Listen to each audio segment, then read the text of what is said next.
দক্ষিণ এশিয়ায় কার্প জাতীয় মাছের একমাত্র প্রাকৃতিক প্রজনন কেন্দ্র চট্টগ্রামের হালদায় ডিম সংগ্রহের সব প্রস্তুতি শেষ।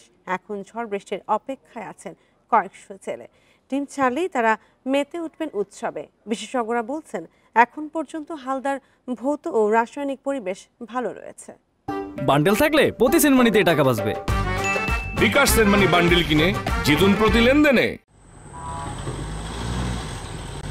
কার্প জাতীয় মাছের প্রাকৃতিক প্রজনন ক্ষেত্র হালদায় সাধারণত এপ্রিলের শেষ থেকে জুনের প্রথম সপ্তাহের মধ্যে ডিম ছাড়ে মা মাছ।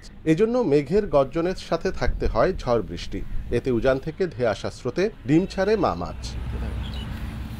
নির্ধারিত সময়ে একটি পূর্ণিমা ও অমাবস্যা পার হয়েছে, তাই সামনে পূর্ণিমার জন্য নদী পারে বৃষ্টির অপেক্ষায় 4 শতাধিক ডিম সংগ্রহকারী।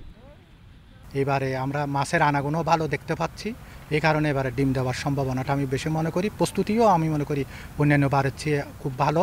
সব মিলে হালদাতে এবার একটা উৎসব হবে বলে আমরা মনে করি। হালদা বিশেষজ্ঞরা বলছেন, এবার নদীর পরিবেশ ভালো রয়েছে, পানির রাসায়নিক গুণাগুণও অনুকূলে। রাবার ড্যামে পানি আটকানো ছিল, এবার রাবার ড্যাম ইতিমধ্যেই ছেড়ে দেওয়া হয়েছে, ছেড়ে দিতে বাধ্য হয়েছে ওনারা, এবং পানির যেই গুণাগুণ সেই গুণাগুণও মোটামুটি অনুকূল আছে। তা মৎস্য অধিদপ্তর খুবই সম্পৃক্ত ছিল, খুবই আন্তরিক ছিল। এবার প্রতিদিনে তারা অভিযান নেমেছে। মৎস্য বিভাগ বলছে, হালদা নদীতে দূষণ, চোরাইজাল, মা মাছ নিধন রোধে বিভিন্ন সংস্থাকে নিয়ে একসাথে কাজ করছে তারা। আমাদের 6টা হ্যাচারি রয়েছে, তার মধ্যে 3টা হ্যাচারি আমরা সংস্কার কাজ করছি। আগামী অর্থবছরে বাকি 3টার সংস্কার কাজ চলবে এবং এখন পর্যন্ত আমাদের যে প্রস্তুতি রয়েছে তাতে আমরা খুব আশাবাদী যে সাকসেসফুলি আমরা এই বছরটা ডিম সংগ্রহ করতে পারবো।